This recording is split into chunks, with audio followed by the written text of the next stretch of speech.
Alright guys, so that's gonna do it for me. You can see the turnout has definitely increased up to the same as last year, where it went all the way down the line, and people are out now. With the weather has improved, got a decent sized crowd. More cars came. Still got cars arriving.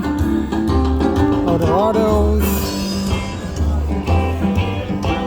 So that's likely going to be the last show for me.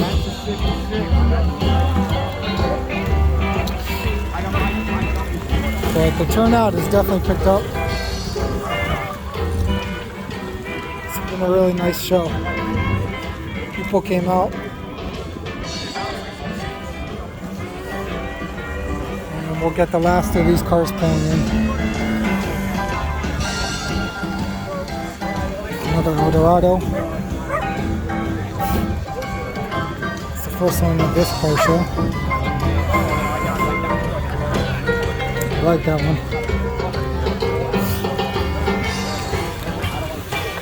Coupe de Ville.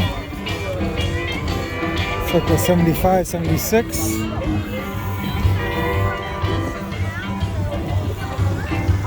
And the 80s. The Elegance. Gal's name is Rosie Flores. So that'll do it, guys. Cadillac Ranch. Cadillac Club of Jersey. It's keeping the great state.